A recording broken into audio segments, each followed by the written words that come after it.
guys, back again. It has been a little while since we did one of these. Yeah, I've been a little bit busy. I also went on holiday, went to Middle Earth, which like, if you're Australian, is kind of like going to Canada. But that's fine. I've got Greg back in the co-host seat. He and I were in Plant today because we're just cute like that, I guess. But welcome back to Tea in the Ton. We're going to be discussing today, we're going to be breaking down Bridgerton Season 1, Episode 3. I thought we were much further through Season 1 than we in fact were, but that's fine. I really jumped ship on this for a hot minute. Also because, like, you know, 3 people, including my mum, watch it. Shout out to Sally. Hey, how you doing? So I guess to kick off today, I'm drinking this, which is green tea, technically. It is grape flavored, which I can hear all of you being like, Molly, that's not real tea. But consider this. I am not a perfect person, and also I thought it was going to be grapefruit. But that's fine. It's fine. Yeah, we'll see how we go. So, I mean, little recap, because I guess it has been a little while. Nothing's really happened yet. I don't know. I feel like this is probably my main criticism of Season 1, and it is, you know, the fact that it's a first season does kind of work in its like against it, I guess, in a certain way, in that like you have to set up the situation a lot more than say we did in Season 2, where they're only introducing us to like 3 new characters, you know? So I don't know, I feel like nothing's really happened yet, but this episode is where we really start to get into it, I guess, you know, like there's a lot going on. So let's dive in. Okay. So it starts with a cute little, we're led to believe a ball scene, but we can tell pretty much right away from the dreamy music and the fog settling at their feet, I guess. This is a dream, you know, it's a dream sequence. And Daphne and Simon are dancing together. They're obviously quite close. Then everyone else disappears. There's some nice little piano music going on. Everyone else disappears and they're together and they nearly kiss. It's very scandalous. And then Daphne wakes up. And I guess this is like, it's setting us up for the fact that this episode is kind of an awakening in and of itself for Daphne, you know? Like she's going through it this episode.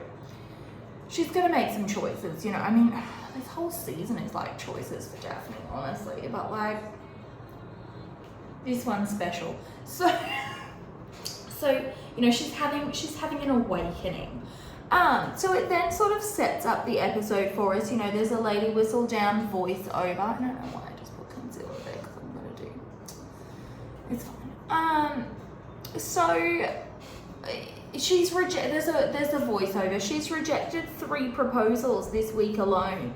And everyone's kind of like, well, of course, why are these men even bothering? Because she's gonna marry, she's waiting for the Duke to propose, pretty much. Like, we're all on the same page there. We think she's waiting for the Duke to propose. No one believes she wants anyone else, you know?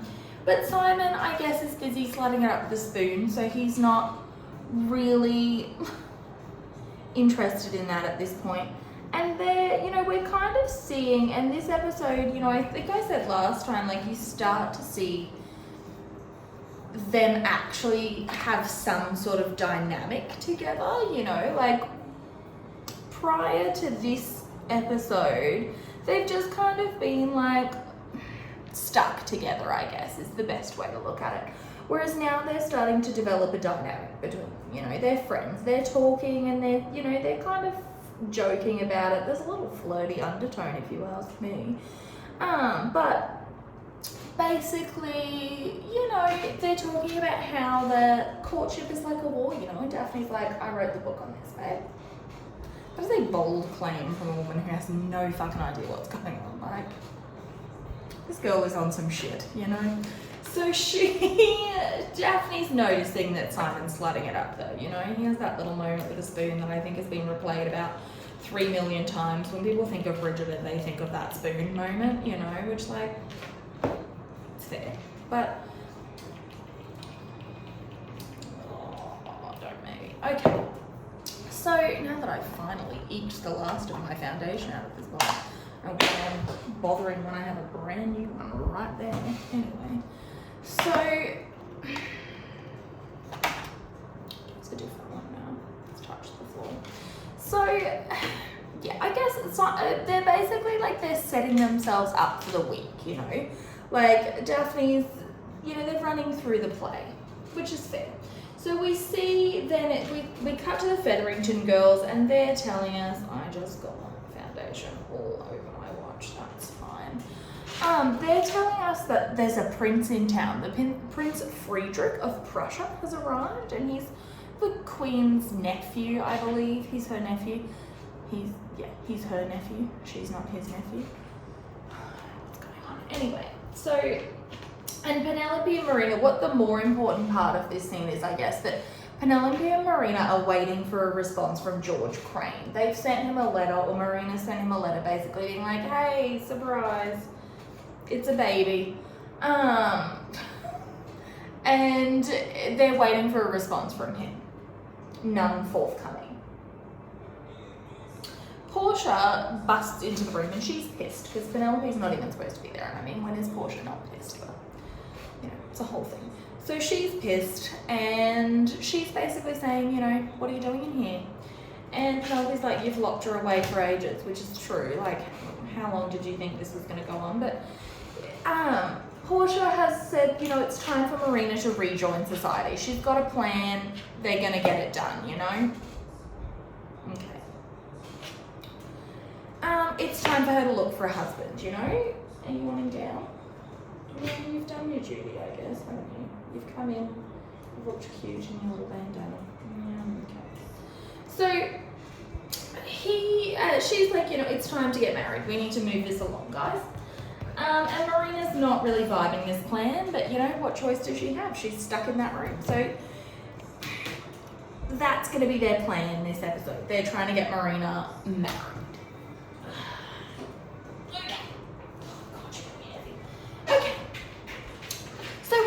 We're cut across the square, I guess, and Violet's pre-arranging Daphne's dance car. She's like, who are we going to dance with tonight, babe?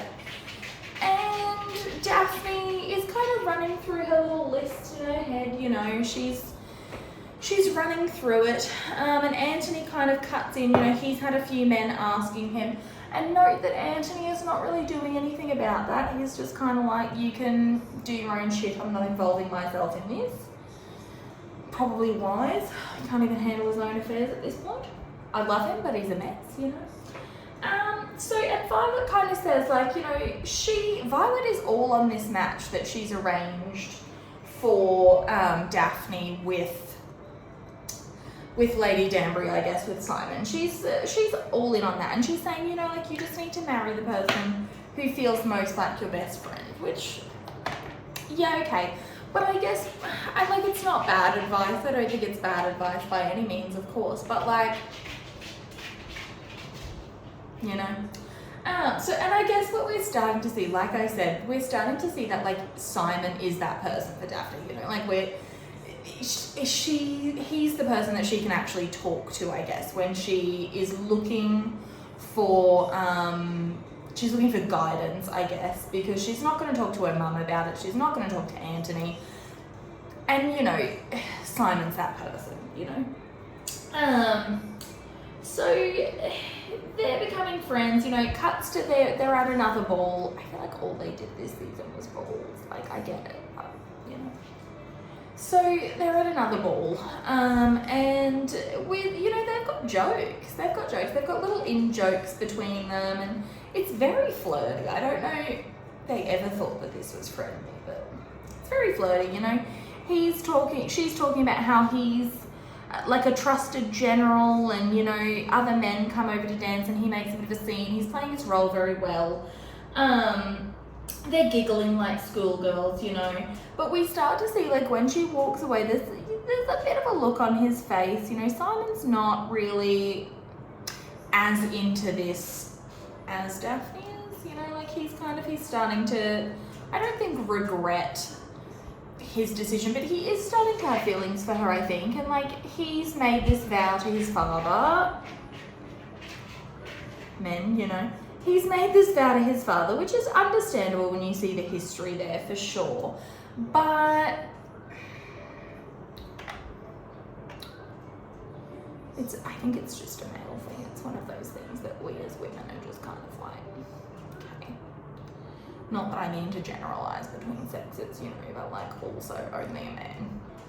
So they're giggling, etc., etc. Lady Danbury and Violet patting themselves on the shoulders like, look at this match, but also they're kind of like, nothing's really happening here. What's your boy doing? Like no one knows at this point. Like, I don't know. It's a whole thing. And again, like, I don't know, when we see Lady Danbury and Violet, I'm just kind of like, what were you ladies on? What did you think was... Like, they're really self-congratulatory for two women that literally were just like, so people are talking shit about my girl. People are talking shit about my boy, so they should probably just get married, yeah? Like, they had not seen them together. There was no information that would lead them to believe that this was a good match, but they were doubling down, you know? And I kind of admire that kind of self-confidence. I really do, I've got to say. Like, it was a lucky guess, but... So enter Prince Friedrich, and he's, you know, blonde-haired and blue-eyed and completely manufactured by the television show to create some drama. We love to see it. So, enter Prince Friedrich, and Daphne is like not really even interested in introducing herself to Simon in any way. Like, she's just, not Simon, she already knows Simon at this point. Only she doesn't need to introduce herself to him. What was I going to do? I've forgotten what I'm doing. Okay. Eyebrows. So she's not really interested, and they're kind of giggling because they're kind of doing that, you know, that game where you can't hear what people are saying, but you like make up what they're saying, you know, when you were like 3 years old. That's what they're doing here. And Simon makes a bit of a joke, you know, he's complimenting all the young ladies on their dresses, etc., etc., because that's what handsome young men do. He's wearing his little Prussian prince's outfit, which is very militaristic. I know it was like a whole, you know, like, anyway. So, we don't have time to get into Prussia right now. So you know, Friedrich comes over because the Queen's basically like, it unfurls, I guess, later in the season. She has brought Friedrich later in this episode, I guess. She has brought Friedrich, last episode too, losing my train of thought. She's brought Friedrich over purely because she wants like a little bit of excitement. She's like, you know, let's go. I want to see some boys brawl. So she's brought Friedrich over and she's convinced like he's gonna marry Daphne. And you know what, like, fair. He's a prince, like, it was a pretty fair bet she was gonna go for it. Unfortunately, Daphne's had her head turned by a handsome duke who's not really interested in anything else at this point, but, you know, we've all been there, babe, I'm sorry. Like, we've all been there. So, Friedrich immediately says, like, you know, he compliments her gown, and Simon and Daphne kind of start laughing. It's just very cute, like, they're giggling like schoolgirls, and the Queen and Prince Friedrich are kind of like, what is this situation? You know, I've done my eyebrows way too dark, but alas, here we are. So they're kind of giggling, etc., etc. I just reorganized all of my makeup into these little containers. It was very exciting for me as a Virgo, and now I can't find anything. It's very stressful. Anyway, so Daphne, like, honestly, she kind of gives Friedrich the brush off. Like, she's not that interested, and she does that several times throughout this. Yeah.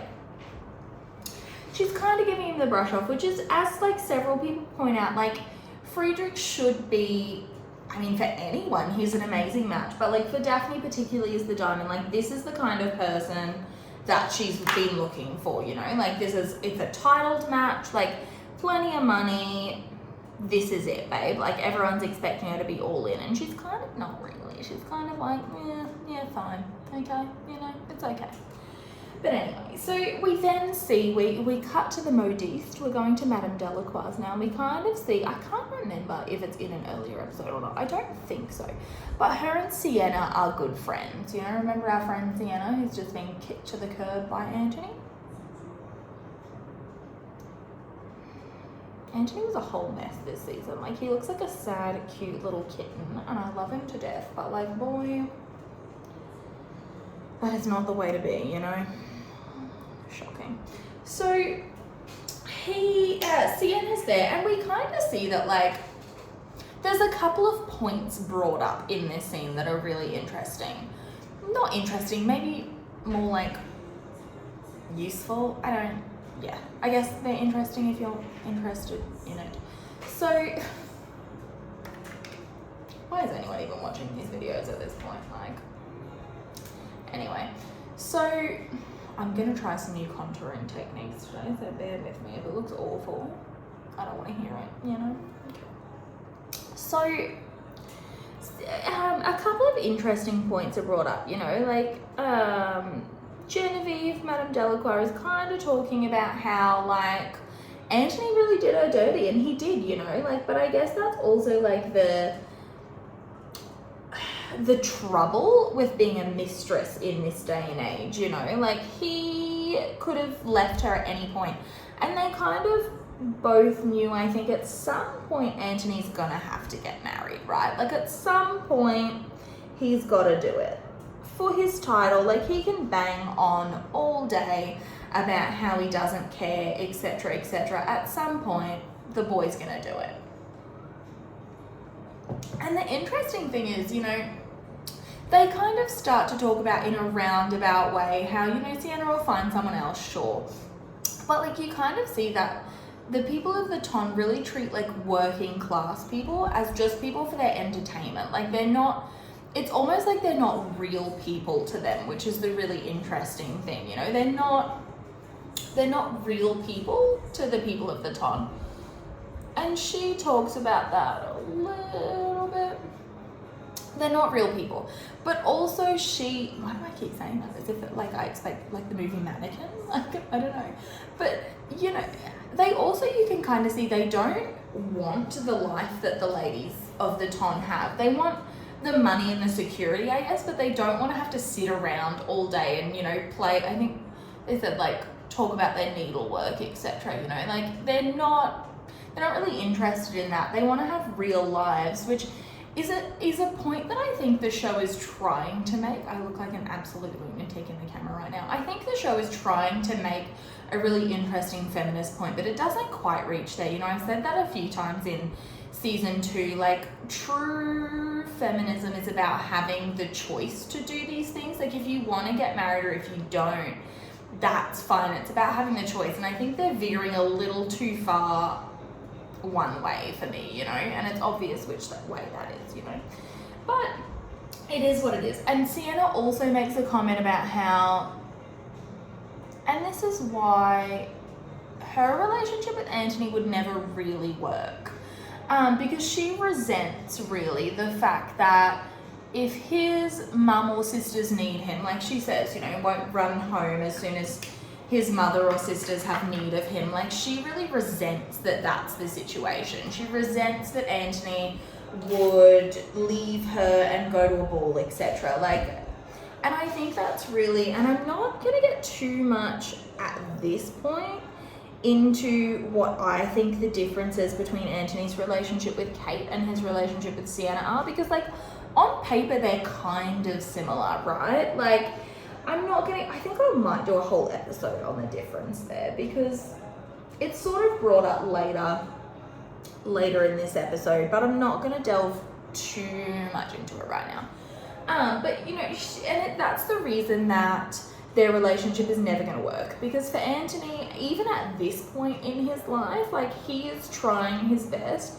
to put Judy first. Even when he is avoiding absolutely everything, he's trying to put Judy first. And I think, like, as long as they were together, it was never going to work. She wanted different things from him than he was able to give. And I think, you know, I actually don't mind the Sienna Anthony arc, as it were. I think like it set up his emotional state for where he was in season 2 really well, I think. But you know, it was never gonna work. Yeah.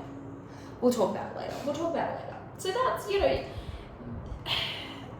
Sienna's looking. She's looking for a new man to treat her right, you know. So, and here we go. So Simon and Anthony are bros again. Even though like Anthony's still kind of like, what are you doing with Daphne? You know, like where is this going? What's happening? Etc. Etc. Etc. And Simon's kind of like, you know, you bees. Why don't you mind him? So Anthony kind of wants to push further, but the ladies enter the club and he sees Sienna there and he's like, I'm dipping. Sienna immediately, I don't know, it's not clear. I think she must know that Simon is a friend of Anthony's, but she goes over, I don't know. I assumed that she had seen him there, but like rewatching it today, I'm not sure. I don't know. So she goes over to Simon and she's kind of like, hey. So she invites him to see her at the opera, and we all know what that means. Like, good on her. Like, get him to buy you a few things, you know? Like, it's fine. No one's judging you. Some people are, but not me. So, you know, and he's kind of interested. He's like, see you there. So Daphne, we see Daphne again. She's horned up again. She doesn't know what's going on, I don't think, because, you know, as we see, like, Violet really needs to do better. I don't know. You guys know I'm not Violet's biggest fan by any means. No, that's not true. I don't mind book Violet. I don't love show Violet. I've got my issues with her. Some of them are coming up later this episode. So she's horned up again. She can't talk. She can't sleep. So she decides to go down to the kitchens and she sees Anthony on the way there, and they have this cute little scene where they're both like, let's get some milk. Neither of them can light the stove because, you know, they're useless rich people. Like, you know I'm right. So they can't dress themselves. I mean, they couldn't. Like, they also have people to do that. But they can't cook. They don't know what they're doing. So they decide they're going to have cold milk instead, and they have a chat. And this is, you know, I said last season, and this is where it really starts to become clear, even though he's been like really heavy-handed with her. And I am not trying to make any excuses for him. Like, that was a really shitty thing to do, even if it was historically accurate. I think though that Anthony actually sees Daphne, and a lot of people think it's Benedict, and I think like there is a fair argument to be made for the fact that Anthony does view Benedict very differently than he views his other siblings. But I also think there's a fair point for the fact that he treats Daphne very differently to his other siblings as well. I think in a lot of ways, as like the eldest daughter and the eldest son, there are responsibilities placed on them that aren't on the other children, you know? Like Daphne has said a few times, she has to make a good match, you know? One for the future of their house, which is yes, that's a really shitty way to view marriage, but it is how, you know, most marriages in that day and age were a business proposition. It was, you know, about securing more money or lands, or, you know, and I think that her marriage has to be good and it has to go well so that she can set the other girls up. Like, if she marries highly, or she, you know, like, they're going to have better prospects, and I think that's a really important thing to remember. So I do think that Anthony sees her, and we see that in season 2 more even.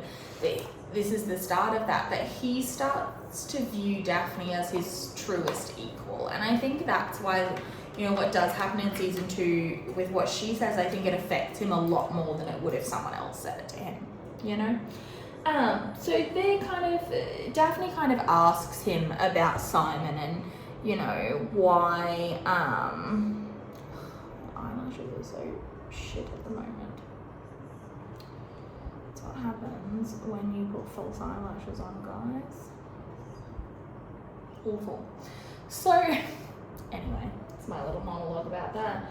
So, and you know, Anthony basically says, like, you please don't expect anything from him. Like, and I think he just, more so than anything, like, yeah, he knows that Simon can be a bit of a dog, but he also knows, like, he doesn't want Daphne to be disappointed because he doesn't think that Simon's going to come through, and he doesn't want her to be disappointed by that, you know, like, he wants her, he just wants her to be happy, and he doesn't want her to be disappointed if nothing comes to fruition with Simon.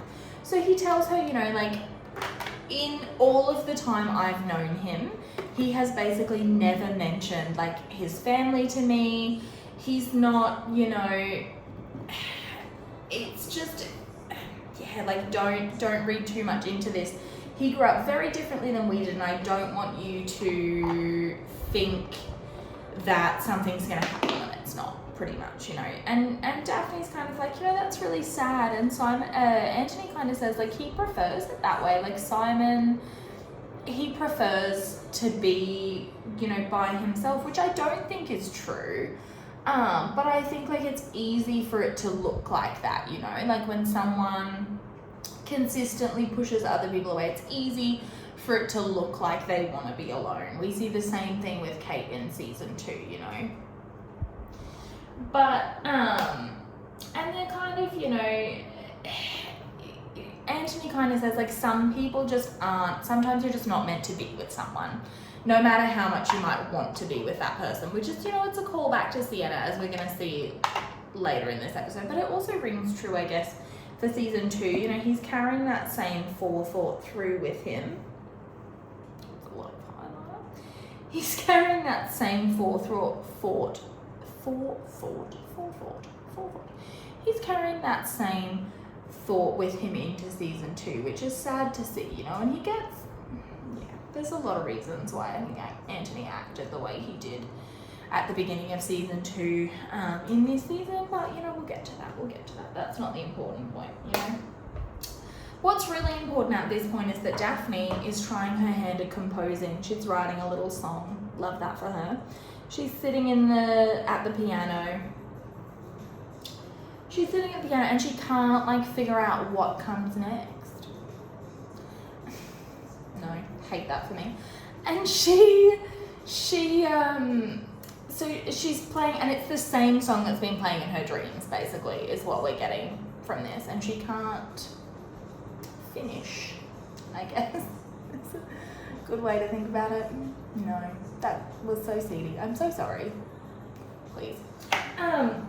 So anyway, Cressida's all in on the prince. They're going to see some art. Cressida's all in on the prince, and weirdly he seems to be, like, kind of vibing it. Maybe that was her shot, like, I don't know. I don't know if he's just being polite and princely or if he's actually vibing it. I'm not entirely sure. You know, it is what it is. So Eloise is bemoaning the patriarchy once again. It's kind of what she does, it's what she's here for. And Portia's desperate to marry Marina to anyone over the age of 75. Basically because she thinks, and, you know, like, it's a fair thing. And I actually, like, I know there's been a whole lot of debate about whether or not Marina's plan was right.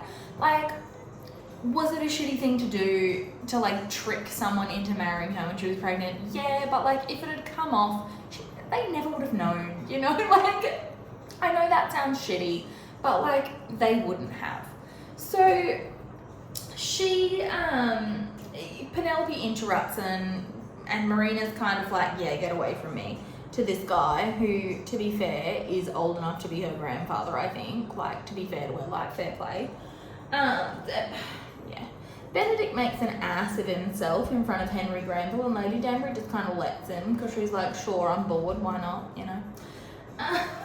And this is obviously setting up the beginning. This episode, I think, is, like, truly where everyone's arcs start to come into play a little bit more, you know? Like, previously to this, we were just kind of introducing everyone, getting to know everyone. Now we're kind of a little bit more, things are starting to happen, which is good, because it was getting a bit dull, you know?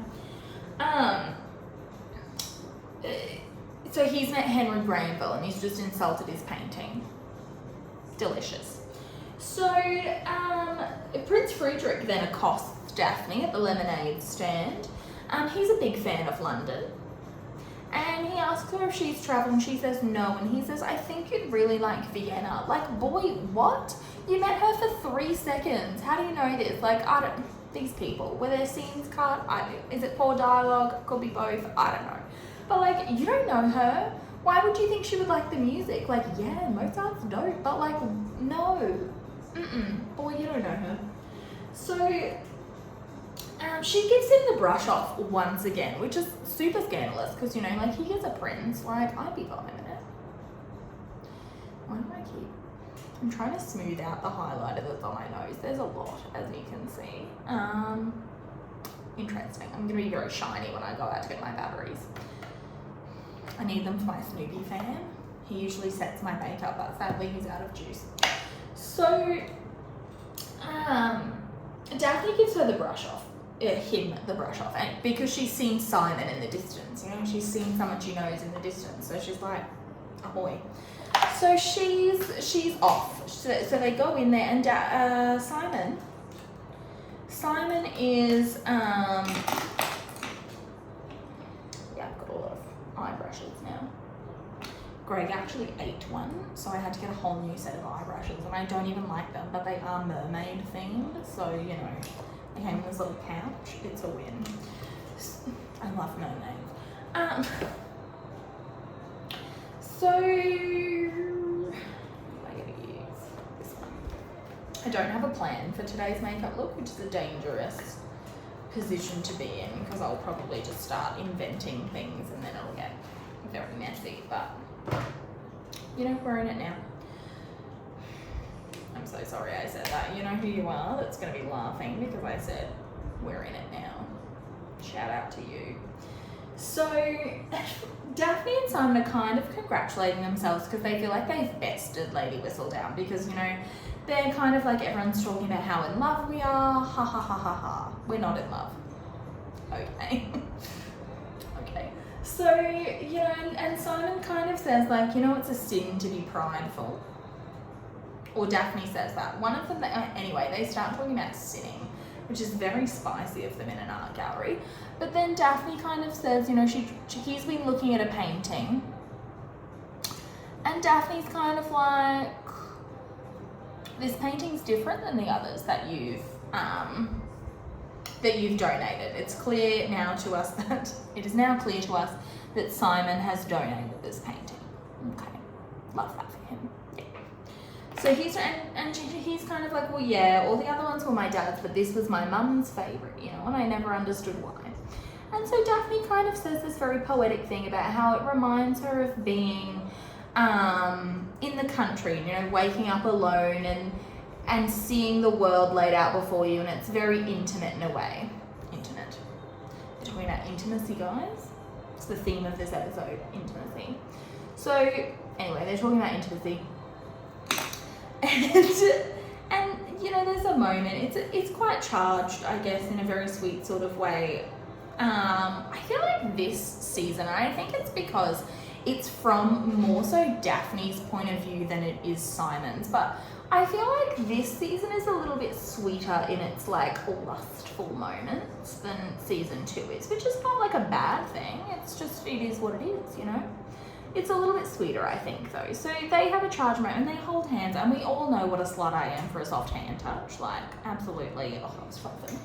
So they then get interrupted for, after like several moments of soft hand touching, they get interrupted by Cressida, who has swooned. She's swooned, God bless her. She's been swooning and Friedrich caught her, and everyone kind of claps as if it was a performance, which I guess, you know, like, it was for Cressida, but and he's kind of like, he's looking at her as if he's a man who, you know, I guess this is the situation, but he's been forced to choose between letting a woman get a concussion and having to catch her, like, rough buddy, but, you know, again, we're in it now. So he's, you know, and everyone, yeah, again, claps, weird choice, but, you know. So Simon, I didn't actually want that colour. Okay. So Simon, then everyone starts to leave, and Simon, his driver says to him, you know, like, we're gonna have to hurry if you want to get to the opera. He'd actually been planning, I guess, on taking Sienna up on her offer, which, like, you know, sure, he's single, but he decides not to, and it's obviously because he's just had this moment with Daphne, and I feel like he's just not really buying it. But Sienna's really bummed. She's sitting there in her little room, and she's kind of like, great, what now? I'm gonna have to start all over again. Queen Charlotte then the next morning is really annoyed, and again, like, I don't know where this animosity between her and Lady Whistledown, like, came from. I don't know why Penelope decided to start just, like, coming for the crown like this, but, like, girl, not a wise choice. You know, I'm not really sure. I'm not sure why it started. I don't know. I just don't know. I don't know. So, and the Queen's kind of pissed because she's kind of like, you know, Lady Whistledown said, like, basically the crown's losing its shine. So she's kind of like, you know, the crown's losing its shine, and Queen Charlotte's pissed. She's like, you're a prince, you need to get this. You need to get this girl. Like, we can't have this happening. We can't have you being bested by him. You've got to go, you've got to win this girl. And Friedrich, to his credit, seems like a very nice man. And he's just kind of like, but she's surviving someone else though. Like, she's not interested in me. She's not interested. And, like, to be fair to him, she's not. Define that a little bit more. She's not interested, you know? And he's kind of happy to leave it there, I guess. Like, yeah, he was into it, but if she's not, he's not interested. He's just not. He's like, no. So, she, but, you know, we can tell, I guess, that Queen Charlotte's not going to let this lie. She's not going to let this go. So, Eloise, so we're back with Daphne at the piano, I guess, and Eloise is kind of like, are you going to finish that or not? Because she keeps playing the same, like, little section of this note that she just can't finish, ladies and gentlemen. So,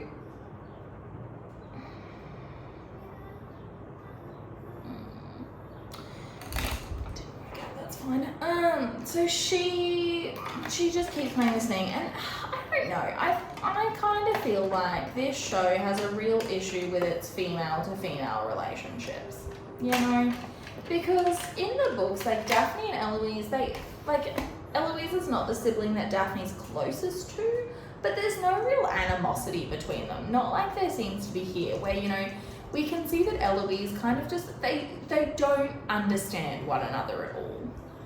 Which, there's nothing wrong with that as siblings. You're allowed to not get along, but I just feel like, was there any reason to put this kind of animosity in there? Like, I don't think it adds anything to the story. Yeah, I don't know. It just has a real problem, I think. Its inability to, like, express anything other than jealousy and annoyance between women, but, you know. And they kind of just snipe unnecessarily at one another for a few minutes, and Daphne's kind of like, you know, I'm doing this for all of us, like, you don't understand the pressure I'm under, and I think that's kind of true. Like, Eloise really makes no, and, you know, I'm not an Eloise fan, but I think she makes very little attempt consistently to understand other people's point of view. She's locked into her own, and that's right, and she's not really interested in anyone else's explanations of anything, which we can all be a bit like that sometimes, but, like, girl, you gotta give a little, you know, like, we can't just keep, it's very, like, we can't just keep going on like this. We can't just keep going on like this. So, Portia is trying to set Marina straight, I guess. She's attempting to scare her straight by showing her, you know, like, real life outside of the ton. And Marina's kind of like, this is not working. Like, I don't care, you know. And Portia, I think, like, for all of her, you know, she's definitely not going about this the right way for sure, but like she does have a point in that for every person like George who wanted to go back in this day and age, there's 12 men that would have run off. 12 men like Nigel that would have sent their mistress to the country and, never saw the baby and didn't refuse to see it, So I think Portia's just worried and she's kind of annoyed that she's in this position to begin with. And I'm not like I don't think she's going about this the right way at all, but she does have a bit of a point. Marina's not having it though. She's like, you know what, George and I, it's true love. He's going to come back. There's a sad ending to this story. And I've said a few times, I'm not the biggest fan of the way Marina's storyline went down. I wish they hadn't done it, but it's in there now, so we've just got to deal with it. So, sorry, I needed to concentrate. So, Portia's just kind of like, this boy is never coming back. And Marina's like, you'll see. We all will see. So, Simon and Daphne, I believe, are now walking. Yeah. So they're having a flirt through the park. And once again, Violet and Lady Danbury are being very self-congratulatory. It seems to be their default state these days. So Daphne somehow, like after they've had a bit of a flirt walking across the bridge, she decides it's a good idea to ask Simon about sex. I'm not sure why she thought that. I guess, like I said earlier, she can't talk to Anthony about this. God, can you imagine? She can't talk to Anthony about this. She can't talk to Violet about it. Violet, she really needs to do better. There's a line in, I think, maybe Eloise's book. Yeah, it's Eloise's book. Where Violet basically, like, she gives Eloise the talk. And she kind of says, like, poor Daphne, like, I don't think she understood at all what I was trying to say. And, like, Violet can confirm that is true, yes. Daphne did not understand. And I don't know. She decides it's a really good idea to ask Simon about sex. Am I gonna do a double wing today? Yeah, let's do it. So she asks Simon about sex. And he's kind of like, when you have a sneaky wank, and she's like, no. And so he then has to explain, I guess, he gives an explanation of what a sneaky wank is, and she's like, okay. And then he just kind of walks off as if it's nothing. Like, she's clearly, Daphne is intrigued. Daphne's very intrigued and she's going off. Like I said, this episode's about awakening. So she's going off to give it a whirl, I guess. I don't know. Yeah. Lady Danbury then, like everyone kind of parts ways, and Lady Danbury's kind of like, what are you doing? It's time to piss or get off the pot. Like, and she basically says, like, if you're not gonna do anything, you need to let her know, I guess, because, this prince is a huge opportunity for her if you're just leading her on. And Lady Danbury's like, if you plan to do something about it, go for it, Like, the prince can fuck off, basically. Like, but if you're not interested, you're not going to do anything about it, it's time to let her go, basically. And we can see this obviously upsets Simon, because he is, like, I think, and he says later in the season, like, if it was going to be anyone he could marry, he would want it to be her, but he's not going to get married at this point. He doesn't. He's made his vow, and he's sticking to it. Let me just draw this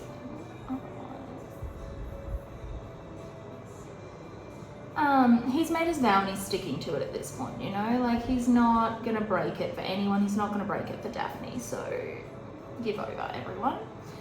So he's very bummed, obviously. I've lost my place. Sorry. Anyway, but obviously he can't marry her. He's not going to, and he just wishes everyone would stop talking about it, honestly. But it is what it is. No one's going to stop. So, stuck in this now, boy. You started it. So, we then cut. There's, another little Eloise and Benedict scene, and I actually agree with Eloise here, and I feel like this has been my criticism of Benedict's arc for the last, 2 seasons, basically, is that I have very little,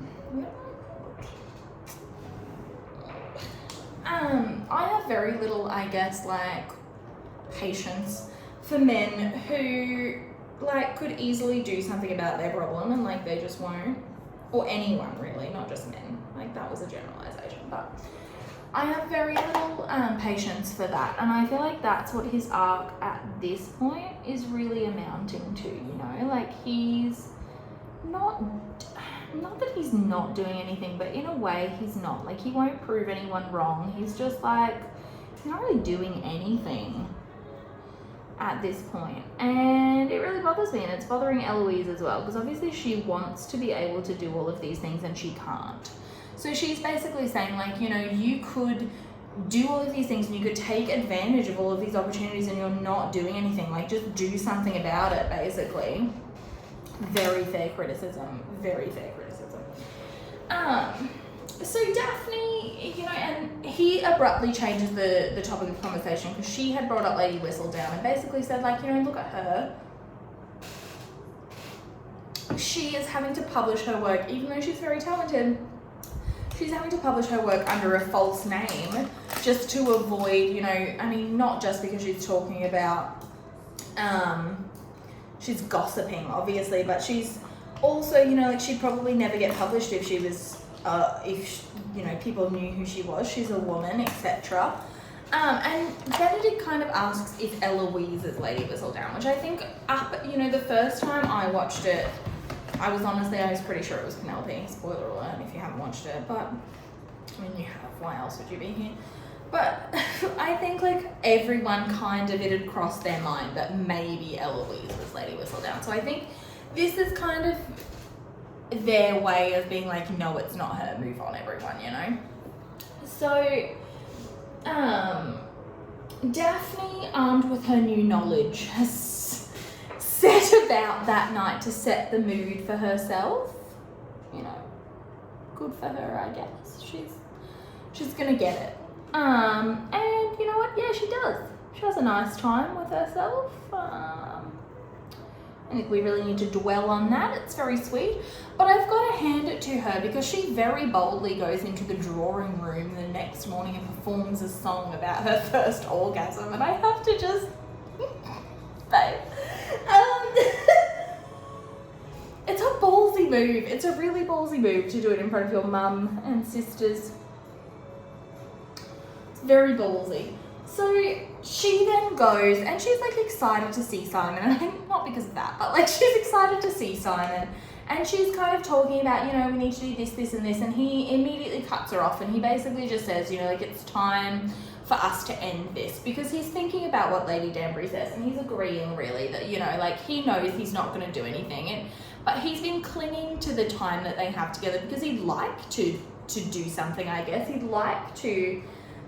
He doesn't want to let her go, but he doesn't want to marry her, and that's shitty behavior, obviously, because, just because you won't do anything about it doesn't mean, you can stop her from someone who will. But at the same time, he's pretty brutal about it. And I think because she's kind of not really letting it go, she's kind of you and I are friends, and I think he does what he has to do to get her to stop, which is, he says, you and I are never friends, etc. And he says, you're silly and inconsequential, and, you're a child, basically. And I think, he has, knowingly or unknowingly, we don't know exactly how much he understands of her character at this point, I don't think. But I think he's hit on, basically, every insecurity she has about who she is, and that's the same thing, you know, it almost, I think, feels like what Anthony was doing, which is making choices for her. And that's a huge thing for Daphne as she goes through her season, is that these men feel they have the right, I suppose, or because they're men, have the opportunity to control her life in a way that isn't really fair. You know, she should be in control of her own life, and she can't really be. And I think, like, that's the big thing for her. This is another man just controlling what she can do with her life, which is already so limited. You know, like, women in this day and age had so few choices about what they could do, and I think, like, yeah, it's just another man making a choice for her, you know. It's shitty.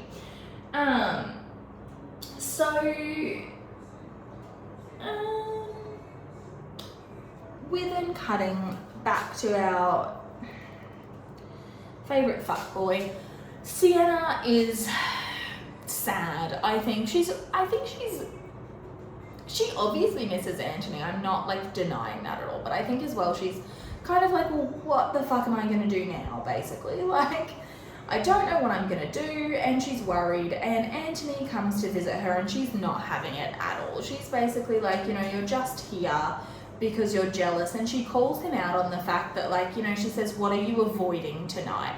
And I think that's what their whole relationship from his point of view comes down to, is that it started out as a way to escape his responsibilities, basically, like, every other time. And it's not fair to her, 100% it's not fair that he used her that way, but she gets something out of it as well, you know. Like, I think their love in a way was very transactional, and I'm not saying they didn't both have feelings, like, of course they did, but I think she's right, he just uses her when he doesn't want to deal with his own life. And it's like, this is something that he can have for him, and he uses it as that. He uses it as an escape to get away from his problems, and it's not fair. It's not fair to her. And she's basically like, you're only here because you're jealous. And he tries to convince her to come back to him, and she's basically like, nothing has changed. One day, like, you are gonna get married, and I am going to be the person that you can never love in daylight, you know, you'll only ever be able to love me in the dark, and why is that fair? I actually think, and this is a big call, but I think, like, with all of the things they're trying to do with, you know, the feminism of the show, which I 100% am a feminism, of course, but, like, a feminist, of course, but, like, I think Sienna's arc is probably the most feminist, because she's like, you know what, I know what I want. Even though she goes back to her toxic ex a million times, she's like, you know what, no, I know what I want, and I know who I am, and I'm not going to compromise that for you. And I really admire that about her character, actually. It's so ballsy. Love it for her. So Marina gets a Dear John letter, I guess. She's really bummed about it, obviously. And basically George is denying the fact that they ever slept together. He's like, no, we never slept together. Don't start talking shit. Like, this isn't my baby. He's fully Billie Jeaning it. The child is not my son. No. So it then transpires that Varley has been doing her, she's been practicing her calligraphy late at night. Beautiful pastime. Love that for her, you know. She's been practicing her calligraphy. And this letter obviously is not from George at all. It's from them. So Portia's kind of, Varley's kind of like, do I feel bad about this? And Portia's like, no, you absolutely don't, babe. Like, he's never coming back for her. Like, she's pretty certain. She's like, no, he's never coming back. Like, this is done, you know? So, the Cowpers, we're then at the Modiste yet again. I feel like we spend a lot of time at the Modiste. Fix my eyeliner for a second. It's a bit uneven. I feel like we spent a lot of time at the Modiste this season. But anyway, we're at the Modiste again. And the Cowpers are kind of like, you know what? I'm really glad that Daphne shacked up with the Duke, because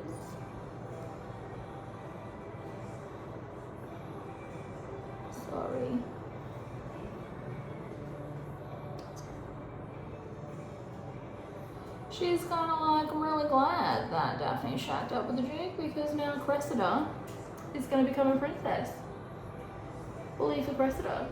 And Daphne's like, the fuck she is. And she's going to try the oldest trick in the book. She's like, you know what, I'm going out tonight with my friends and I'm going to show you, Simon, that you don't matter.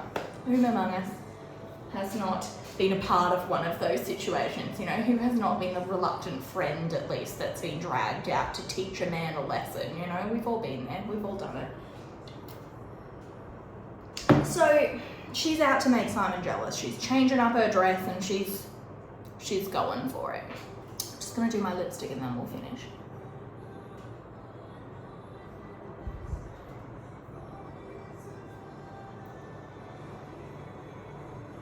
We're going to talk about Violet and Antony's tumultuous little relationship in just a second.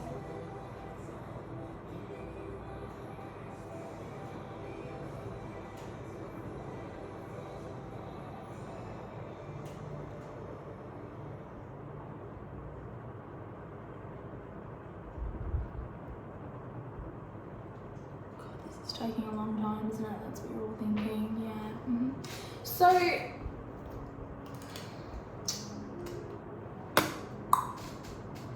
Violet and Antony. So, Violet is once again at Antony. She had a few comments earlier, which I neglected to mention, but she had a few comments earlier that were basically at Antony being like, there's girls over there, go talk to them, boo. And Antony was kind of like, not interested. He's still mourning. He's in mourning, Violet, for Sienna. But, you know, I've said before in previous episodes that I think that Violet and Antony have a super, like, ersatz relationship in that, you know, they're acting like the lord and lady of this household, which obviously they are, but they're not married, they don't have a good relationship, and I think we obviously see in season 2 why that is, but I think at this point it's really tricky and I don't really like it. Violet spends this entire season basically being like, why are you such a disappointment? And then next season she's like, Antony, why do you think you're such a disappointment? Like, I don't know, babe, I don't know where he got that idea from, crazy. So she pretty much brings up Edmund's watch. You know, Antony has a watch that he got from his father. We learnt that in the first episode. He has a watch, and Violet really brings it up in a super, like, callous sort of way. She's kind of like, what time do you have? Time to get a wife. Oh.